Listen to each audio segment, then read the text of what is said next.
Hello दोस्तों, आप सभी का हमारे यूट्यूब चैनल विक्ट्री जी के स्टडी पर स्वागत है। आज हम इस वीडियो में कंप्यूटर जनरेशन की जो यानी कंप्यूटर पीडिया है उस टॉपिक पर बात करेंगे। तो देखते हैं, जो हमारी कंप्यूटर जनरेशन है वो फर्स्ट जनरेशन जो प्रथम पीढ़ी होती है, ठीक है, प्रथम पीढ़ी है। तो इसमें देखो, आप फर्स्ट से समझ जाना कि प्रथम पीढ़ी यानी प्रथम पीढ़ी में जो कब से कब थी। तो ये 1942 से और 1955 यानी 1942 से 1955 के मध्य का जो समय था वो कौन सी प्रथम पीढ़ी थी। और सेकंड पीढ़ी कब से थी? तो सेकंड पीढ़ी थी 1955 से और 1964, ठीक है। और थर्ड पीढ़ी थी 1964 से 1975, ठीक है। और फोर्थ थी 1975 से 1989।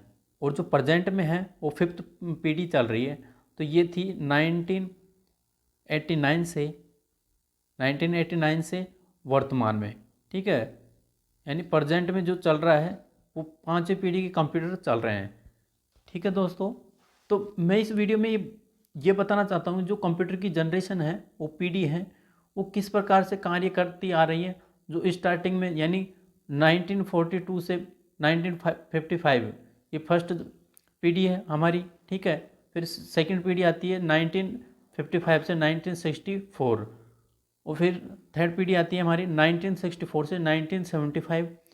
फिर फोर्थ पीढ़ी आती है 1975 से 1989। और जो प्रेजेंट में चल रही है वो 1989 से और प्रेजेंट तक ये फिफ्थ पीढ़ी है, ठीक है। मतलब इसका कहने का मतलब है जिस प्रकार से कंप्यूटर में डेवलपमेंट होता गया वो वही पीढ़ी है। यानी पहले जो फर्स्ट पीढ़ी में तो बहुत बड़े आकार में कंप्यूटर होते थे। मतलब एक रूम ले लो बहुत बड़ा, उसमें कंप्यूटर को सेट किया जाता था। और आज आप जानते होंगे कि जो फिफ्थ पीढ़ी है उसके अनुसार आपके जो हाथ में मोबाइल है ये एंड्रॉयड का, ये भी एक कंप्यूटर का रूप है जिसे हम माइक्रो कंप्यूटर कह सकते हैं, ठीक है। अब देखते हैं, नेक्स्ट बढ़ते हैं और टॉपिक वाइज यानी हम प्रत्येक प्रथम पीढ़ी का बात करते हैं नेक्स्ट में, ठीक है। तो हमारी फर्स्ट पीढ़ी है, तो ये अभी मैंने बताया कब से कब तक है, 1942 से 19 1955, ठीक है। अब फर्स्ट पीढ़ी के बारे में जानते हैं। तो मैं आपको ये बताना चाहता हूँ कि जो फर्स्ट पीढ़ी में जो प्रोसेसर है, ठीक है, यानी प्रोसेसर कौन सा यूज़ किया गया था तो ये देखेंगे। तो फर्स्ट पीढ़ी में प्रोसेसर यूज़ किया गया था वो था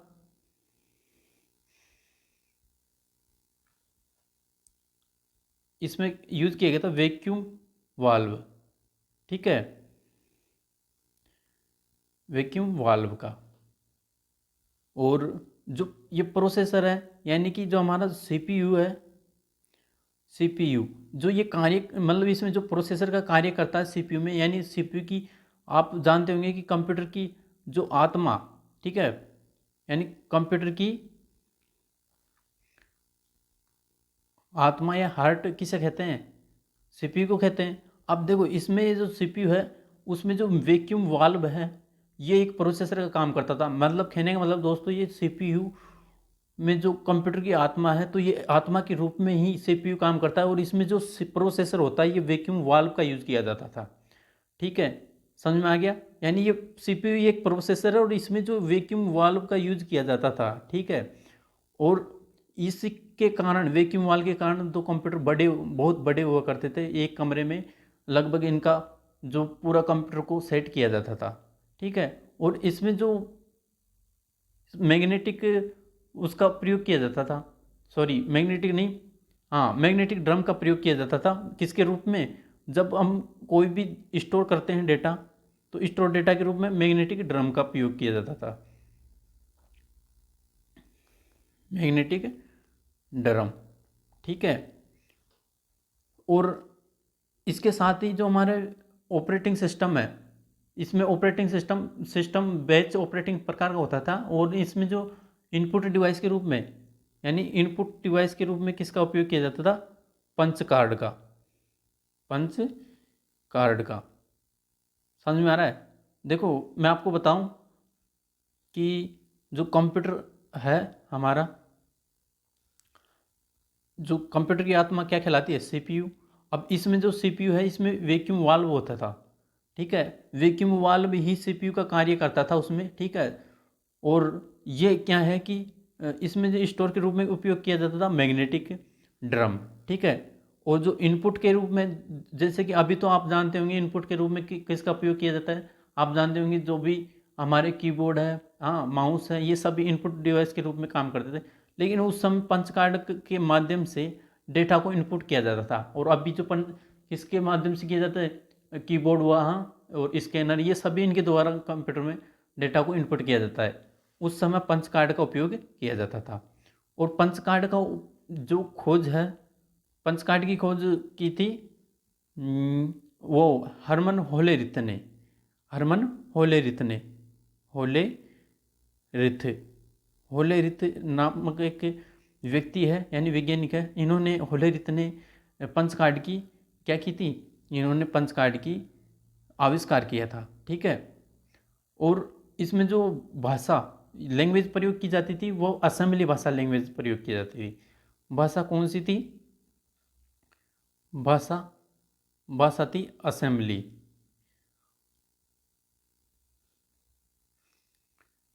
असेंबली लैंग्वेज का प्रयोग किया जाता था। असेंबली लैंग्वेज, ठीक है। तो लैंग्वेज कौन थी जी? असेंबली। और पंच कार्ड की खोज किसने की? होलेरिथ ने, ठीक है।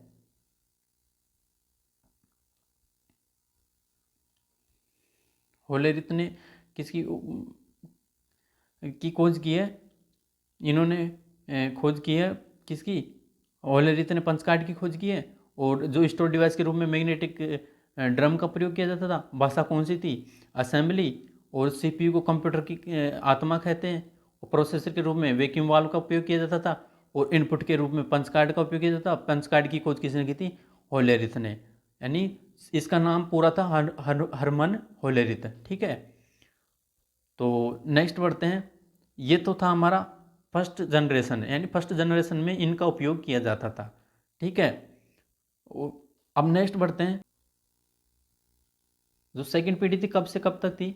ये थी 1955, 1955 से और 64, ठीक है। 1955 से 1964, ठीक है। तो इसमें कौन सी पीढ़ी का उपयोग किया जाता था? यानी सेकंड पीढ़ी में उपयोग कब से कब तक था? 1955 से 1964, ठीक है। अब इसमें देखते हैं प्रोसेसर के रूप में किसका प्रयोग किया जाता था, ठीक है। अब देखेंगे इसमें जो प्रोसेसर है उसके रूप में किसका प्रयोग किया जाता था। तो प्रोसेसर के रूप में हमारे ट्रांजिस्टर का यूज किया जाता था, ट्रांजिस्टर का, ठीक है। ट्रांजिस्टर जो प्रोसेसर के रूप में प्रयोग किया जाता था। और इसमें जो ट्रांजिस्टर बने होते थे ये अधिकतर जो अर्धचालक पदार्थ हैं, यानी अर्धचालक धातुएं हैं, उनके द्वारा बनाए जाते थे, ठीक है। और इसमें जो ट्रांजिस्टर है ये तो प्रोसेसर का काम करते थे। लेकिन बात आती है जो स्टोरेज डिवाइस है, स्टोरेज डिवाइस। तो स्टोरेज डिवाइस के रूप में किसका उपयोग किया जाता था? इसका उपयोग किया जाता था, इसमें चुंबकीय जो टेप होती है, यानी चुंबकीय डिस्क, ठीक है, चुंबकीय डिस्क।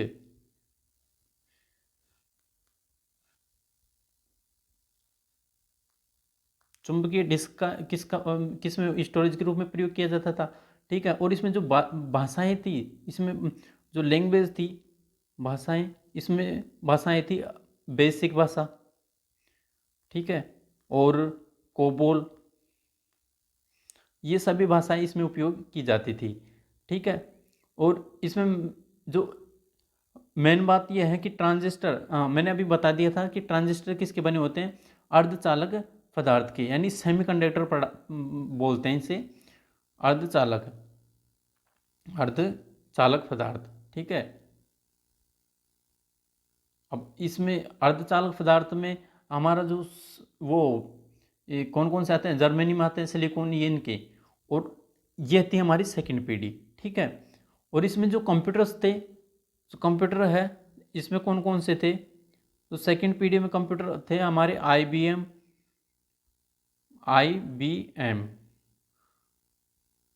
700, ठीक है, IBM 707 और IBM 1400, ठीक है, और CDC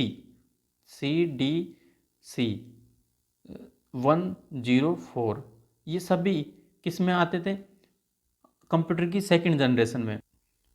ये तो प्रोसेसर के रूप में ट्रांजिस्टर, स्टोरेज के रूप में चुंबकीय डिस्क का, और भाषा बेसिक कोबोल, और कंप्यूटर में IBM 700, IBM 1400 और CDC 1604। अब मैं देखो CDC से एक और बताता हूँ, एक कंप्यूटर था हमारा CDC, ठीक है,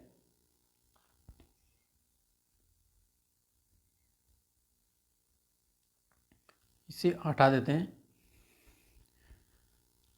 तो मैं इसी में एक कंप्यूटर की बात कर रहा था, CDC 6600, ठीक है। तो ये जापान द्वारा बनाया गया कंप्यूटर था, जापान देश द्वारा, और ये जो हमारा भारत का प्रथम, सॉरी भारत का नहीं, वर्ल्ड का, ठीक है, वर्ल्ड का फर्स्ट सुपर कंप्यूटर था। कौन सा सुपर कंप्यूटर, ठीक है, था, मतलब ये जापान द्वारा बनाया गया था, CDC 6600, ठीक है, CDC 6600। और इसके बाद 1976 में जो अमेरिका द्वारा क्रे वन बनाया गया, जो सफल सुपर कंप्यूटर रहा, सफल सुपर कंप्यूटर। ये विश्व का प्रथम सफल सुपर कंप्यूटर रहा। जो ये CDC 660 कंप्यूटर था, ये जापान द्वारा बनाया गया था और ये असफल रहा, लेकिन 1976 में अमेरिका द्वारा एक क्रे-1 कंप्यूटर बनाया गया। ये भी एक सफल सुपर कंप्यूटर था। ये सफल सुपर कंप्यूटर मतलब वर्ल्ड का जो पहला सुपर कंप्यूटर माना जाता है, क्रे-1S है, ठीक है। तो ये मैंने CDC 6 के बारे में बताया, CDC 6600, ठीक है, और CDC 1604, ये जो सेकेंड पीढ़ी के कंप्यूटर है उसमें IBM द्वारा बनाया गया कंप्यूटर था, ठीक है। अब नेक्स्ट बढ़ते हैं।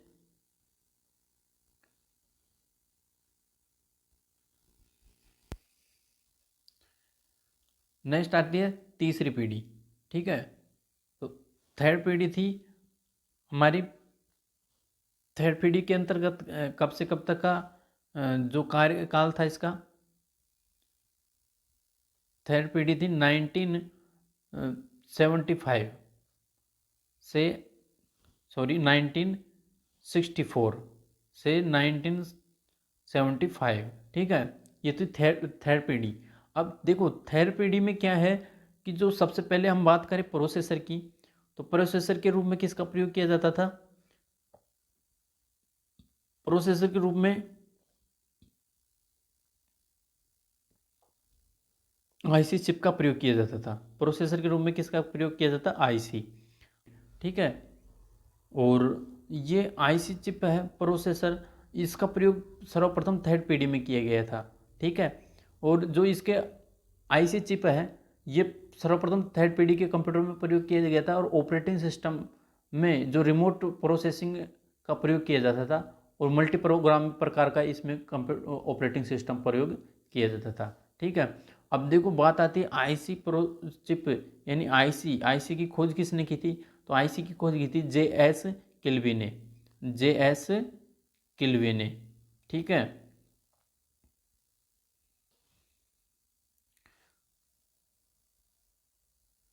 आईसी चिप की JS किल्बी ने इसकी खोज की थी।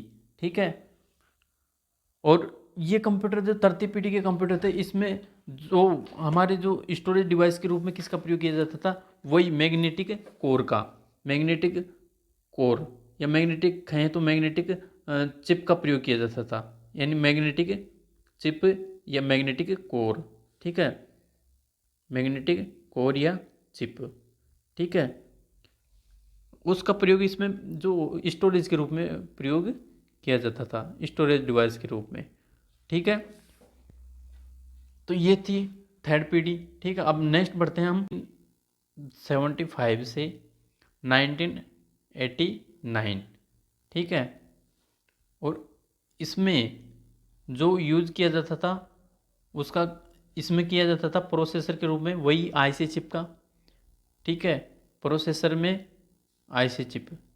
ठीक है, और प्रेजेंट में भी आईसी चिप का ही प्रयोग किया जा रहा है। जो फिफ्थ पीढ़ी है उसमें भी आईसी चिप का प्रयोग किया जा रहा है, और वही हमारे जो स्टोरेज डिवाइस के रूप में, स्टोरेज डिवाइस के रूप में वही मैग्नेटिक चिप।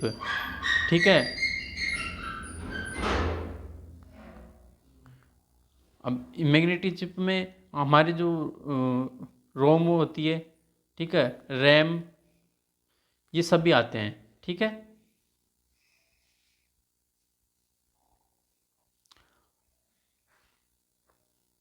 मैग्नेटिक चिप मतलब स्टोरेज के रूप में मैग्नेटिक चिप का प्रयोग किया जाता है। और जो चतुर्थ पीढ़ी है इसमें जो स्विचिंग डिवाइस के रूप में किसका प्रयोग किया जाता था, VLSI, VLSI। ठीक है, अब VLSI क्या है, इसकी फुल फॉर्म हो जाएगी very large scale integration,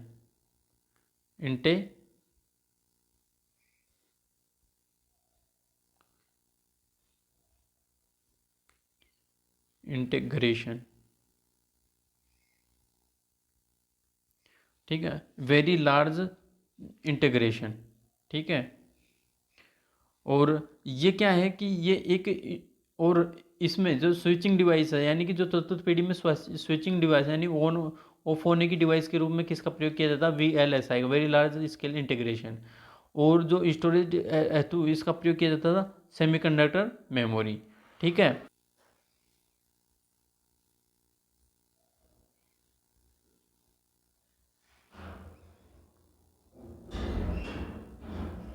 semiconductor memory.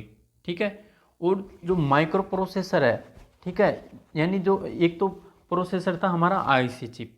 ठीक है, अभी मैं इसे मिटा देता हूँ। देखो आपको समझ में आ गया होगा कि प्रोसेसर के रूप में इसका आईसी चिप का प्रयोग किया जाता है, और आईसी चिप में किसका प्रयोग किया जाता है, आईसी चिप में माइक्रो प्रोसेसर।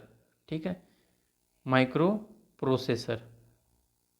अब इसी आईसी चिप को क्या कहा गया, इसमें माइक्रो प्रोसेसर, क्योंकि इस आईसी चिप को और भी छोटा बना दिया गया, माइक्रो को बना दिया गया, इसीलिए माइक्रो प्रोसेसर का उपयोग किया गया। माइक्रो प्रोसेसर को इसके बाद में हम डिटेल से देखते हैं। और स्टोरेज के रूप में किसका प्रयोग किया जा रहा है, स्टोरेज के रूप में सेमीकंडक्टर मेमोरी। ठीक है, और VLSI ये इसमें क्या है, एक जो PD स्विचिंग डिवाइस होती है उसके रूप में very large VLSI, very large scale integration का उपयोग किया जाता है।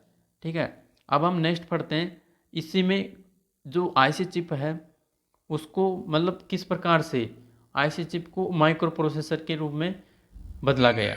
ठीक है, देखो ये आईसी है, आईसी को क्या नाम दिया गया, माइक्रो प्रोसेसर। ठीक है, माइक्रो प्रोसेसर। अब देखो इस आईसी को माइक्रो प्रोसेसर क्यों कहा गया, एक इंटेल कंपनी है। ठीक है, तो इंटेल कंपनी के द्वारा इंटेल 4004 ये माइक्रो प्रोसेसर बनाया गया। ठीक है, और इस प्रोसेसर के कारण ही जो कंप्यूटर बहुत ही मतलब माइक्रो होते गए। ठीक है, जैसे कि डेस्कटॉप टाइप का कंप्यूटर, डेस्कटॉप, और कौन सा ये हमारा जो लैपटॉप हुआ, ठीक है, लैपटॉप, इंग्लिश में लिख देता हूँ लैपटॉप, ठीक है। तो इस प्रकार से ये कंप्यूटर माइक्रो प्रोसेसर के कारण क्या होते गए, छोटे होते गए बहुत।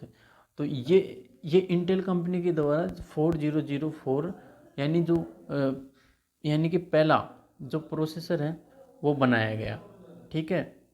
और इंटेल कंपनी के द्वारा माइक्रो प्रोसेसर बनाया गया पहला, ठीक है। और ये प्रोसेसर, इसकी खोज किसने की थी? तो इसकी खोज की थी टेड होप ने, टेड होफ ने, ठीक है। किसने की थी? टेड होफ ने। यानी इंटेल 400 जो माइक्रो प्रोसेसर है इसकी खोज किसने की थी? टेड होफ ने, ठीक है। अब देखो आप कंफ्यूज मत हो ना कि जो मतलब जो हमारे जो थर्ड पीढ़ी थी उसमें आईसी चिप का प्रयोग किया गया, और फोर्थ में भी आईसी चिप का ही प्रयोग किया गया, और फिफ्थ में भी आईसी चिप का ही प्रयोग किया जा रहा है, लेकिन जो माइक्रो प्रोसेसर चिप का प्रयोग किया जा रहा है। अब देखो ये इसको आईसी चिप को और भी छोटा बना दिया गया, किस कंपनी के द्वारा? इंटेल कंपनी के द्वारा। 4004 ये पहला, विश्व का पहला, दुनिया का पहला प्रथम माइक्रो प्रोसेसर है इंटेल 4004, इंटेल कंपनी के द्वारा बनाया गया था ये, ठीक है। इसलिए इसको इंटेल 400 कंपनी नाम दिया गया, ठीक है। इनके कारण ही कंप्यूटर बहुत छोटे होते गए हैं, ठीक है। इसलिए माइक्रो प्रोसेसर के कारण ही माइक्रो कंप्यूटर कहलाने लगे। कौन कौन से? डेस्कटॉप कंप्यूटर, लैपटॉप, और जो हमारे इससे भी छोटे देखे टैबलेट देखा होगा आपने, और मोबाइल फ़ोन, ये सभी माइक्रो कंप्यूटर के अंतर्गत आने लगे हैं, ठीक है। और अब नेक्स्ट पीढ़ी आती है हमारी फिफ्थ पीढ़ी, ठीक है। जो फिफ्थ पीढ़ी है ये थी 1989 से प्रेजेंट में, ठीक है, 1989 से प्रेजेंट तक, ठीक है। और इस पीढ़ी के अंतर्गत वही प्रोसेसर के रूप में किसका प्रयोग? आईसी चिप का, ठीक है। आईसी चिप किस प्रकार की? माइक्रो प्रोसेसर वाली, ठीक है, माइक्रो प्रोसेसर, ठीक है। अब जो माइक्रो प्रोसेसर है ये आईसी चिप का प्रयोग किया जाता था, ठीक है।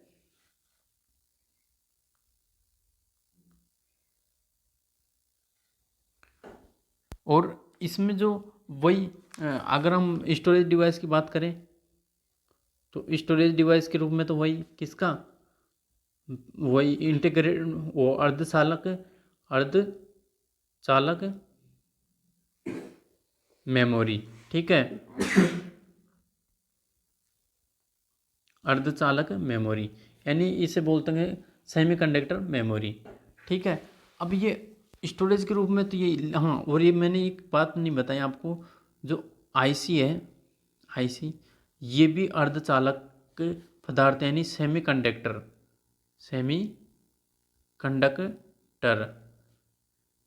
का ही बना होता था। और इस सेमीकंडक्टर में सिलिकॉन, ठीक है, सिलिकॉन का बना होता था आईसी चिप, ठीक है, सिलिकॉन का बना होता है। और ये जर्मेनियम का भी बना होता है, कभी कभी जर्मेनियम का भी, ठीक है। तो ये हमारा आईसी चिप है, किसका बना होता है? सिलिकॉन और जर्मेनियम का। और स्टोरेज डिवाइस में भी अर्धचालक मेमोरी का प्रयोग किया जाता है, जैसे कि आपके जानते होंगे कि कौन कौन सी मेमोरी, हमारे जो रोम है, ये रैम, ये सभी स्टोरेज डिवाइस के रूप में काम आती है कंप्यूटर में, ठीक है। और फिफ्थ कंप्यूटर की सबसे बड़ी बात यह है, देखो इसे मिटा देते हैं, अभी आप समझ में आ रहा है ना आपको कि किस प्रकार से क्या है। देखो जो प्रोसेसर के रूप में तो वही आईसी चिप का प्रयोग किया जाता था। आईसी चिप किस रूप में? माइक्रो प्रोसेसर के रूप में। माइक्रो प्रोसेसर कौन सा था पहला? इंटेल इंटेल 4004, ठीक है। और इंटेल कंपनी के द्वारा ही बनाया गया था, ठीक है। और इसमें स्टोरेज डिवाइस के रूप में अर्धचालक मेमोरीज और आईसी चिप किसकी बनी होती है? सेमीकंडक्टर। सेमीकंडक्टर कौन कौन से? सिलिकॉन और जर्मेनियम की। ठीक है, आईसी की फुल फॉर्म है इंटीग्रेटेड सर्किट। अब इसमें हम नेक्स्ट बढ़ते हैं। तो पीडी में कंप्यूटर की जो 5वीं पीढ़ी है, इसमें किसका प्रयोग किया गया? आर्टिफिशियल इंटेलिजेंस का। ठीक है, अब देखो आर्टिफिशियल इंटेलिजेंस के मतलब, इसका मतलब है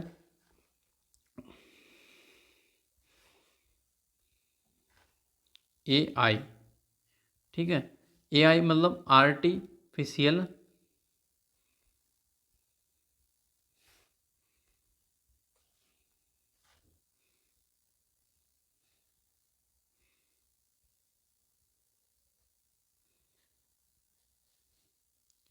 intelligence.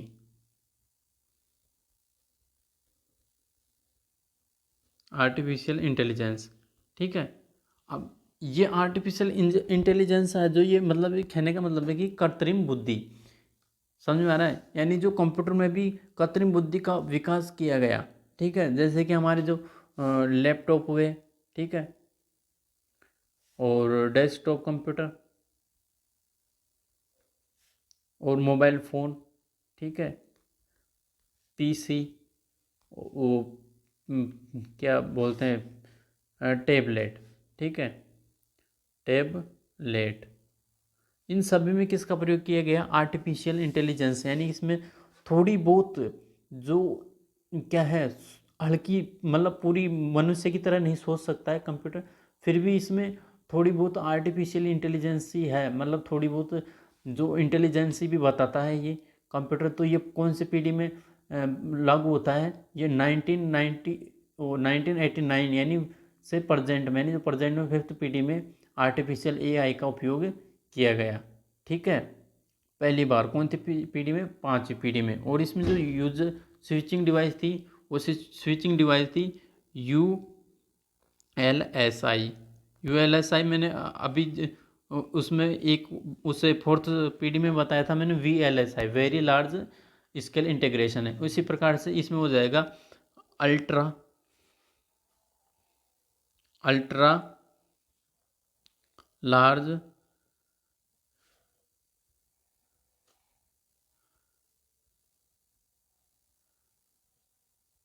Ultra large scale integration, scale integration. ठीक है, तो ये भी इसमें जो स्विचिंग डिवाइस है, यानी उसके रूप में कंप्यूटर में स्विचिंग डिवाइस के रूप में जो 5वीं पीढ़ी में किसका प्रयोग किया जाता था? ULI। और 4th पीढ़ी में VLSI। ठीक है, तो ये VLSI का तो फुल फॉर्म होता है वेरी लार्ज स्केल इंटीग्रेशन, और इसमें ULSI का होता है अल्ट्रा लार्ज स्केल इंटीग्रेशन। ठीक है, तो ये थी कंप्यूटर की 5 पीढ़ियाँ।